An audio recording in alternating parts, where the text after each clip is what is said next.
associer, il faut les sensibiliser. Il faut demander cette patience-là à l'Éternel.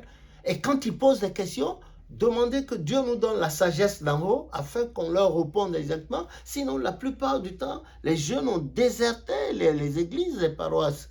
Les jeunes et ils ne connaissent qu'une seule chose, boire, fumer et puis coucher avec les femmes, chez les filles, changer de partenaire, changer. Voilà.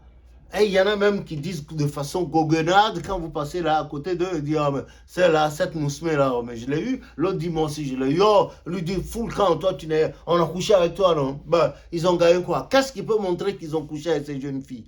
Comme disait Proverbe 30, il dit que, mais le sage disait qu'il y a 3 choses qui lui paraissent bizarres, même 4. Il dit qu'on ne voit pas la trace de l'aigle dans l'air. Quand l'oiseau a fini de passer, on ne peut pas voir la trace des ailes. Il dit qu'on ne voit pas la trace du serpent sur le rocher. On ne voit pas la trace du bateau ou de la pirogue sur l'eau. Et on ne voit pas la trace de l'homme dans la femme. Quand l'homme a fini de coucher après l'acte sexuel, même si on ouvrait le sexe de la femme d'ici jusqu'au bout de la terre, on ne verra pas la trace de l'homme, du sexe de l'homme là-dedans. Voilà. Donc ceux qui parlent comme ça, c'est par ignorance qu'ils parlent. Tu ne couches pas avec une femme et après tu lui lances ça devant tout le monde, j'ai couché avec. Mais alors, qui a vu? Qui vous a vu? Qui t'a vu coucher avec?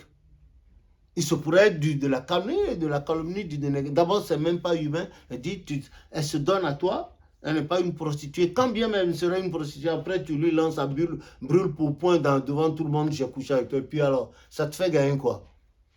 Voilà.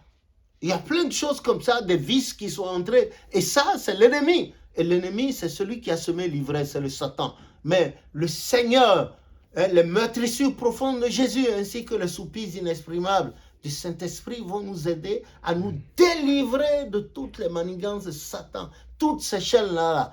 Le sang de Jésus va briser les carcans de Satan pour toute l'humanité. Ceux qui sont nés pour périr, ils périront. Ce n'est pas mon souhait. Mais ceux qui sont nés pour glorifier le nom de l'Éternel, pour que le nom de l'Éternel soit glorifié à travers eux, ils vont vivre. Nous allons vivre. Je me compte aussi parmi ces gens-là, mais c'est un effort. C'est une lutte de chaque jour. Et une lutte, c'est le marathon. Ce n'est pas le sprint, c'est le marathon. Que le nom de l'Éternel soit béni. Amen. Voilà, c'est ce que je puis te dire, mon cher ami. Monsieur l'important, voilà. Papa, pourrais-tu nous parler de la relation que Papa Oshofa entretenait avec les jeunes? Quelle relation entretenait-il? Bon, merci beaucoup. Ça, c'est une très belle question. Et elle est historique même dans l'église du christianisme céleste. Dans les années 63-64, je me rappelle bien, nos frères aînés, légèrement plus âgés que nous, de 2 ans, 3 ans, 4 ans, ils avaient formé une petite délégation. Ils étaient allés voir le pasteur prophète Oshofa dans sa résidence à Porto Novo. Il vivait à l'époque à Porto Novo, là où l'église a été fondée, à Davier. Ils sont allés le voir. Il les a reçus et ils lui ont dit qu'ils étaient là pour initier un mouvement de jeunesse dans l'église du christianisme céleste. Le pasteur prophète Oshofa a apprécié la chose, mais il a laissé les jeunes là évoluer dans le développement de leur plan, leur projet.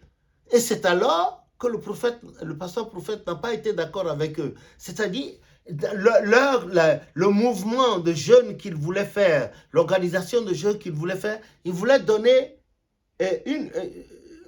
une interférence. Il voulait, selon ce qu'il disait, c'est-à-dire leur mouvement allait interférer sur la vie spirituelle de l'Église d'une certaine manière qui ne concordait pas avec les injonctions que le Saint-Esprit avait données à Papa Oshofa. Et à l'époque, je me souviens, il y a quelques heures encore, il y avait le frère Jonas Abiassi d'Ifogan, il y avait Alopo Bourtois, il y avait Jean Labité, il y avait Paul Lagoyer, il y avait Kensou Eli, il y a encore un autre Lagoyer là, j'ai oublié son prénom, et une sœur qui s'appelait Solange, et en fait, certaines jeunes filles aussi du temps. Alors, le prophète leur a dit, non, c'est une bonne chose que de voir une organisation de jeunes évoluer au sein de l'Église. Mais elle doit participer à la vie sociale de l'Église. C'est-à-dire, il y a le côté spirituel de l'Église et dans ce côté spirituel, il y a inclus la vie sociale. C'est-à-dire les relations socio-humanitaires. C'est normal, c'est bon. Mais eux, ils ne sont pas allés dans ce sens. Et le prophète a dit non. L'axe que vous prenez,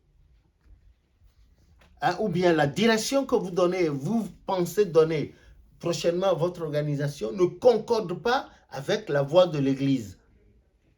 Et donc, ça les a refroidis un peu, ça les a refroidis. Certains ont tenu le coup, mais finalement, avec le social, il y en a qui sont partis en Europe faire leurs études, d'autres quelque part en Afrique. Bon, ça s'est resté comme ça. Et puis, il y a eu éclosion des paroisses.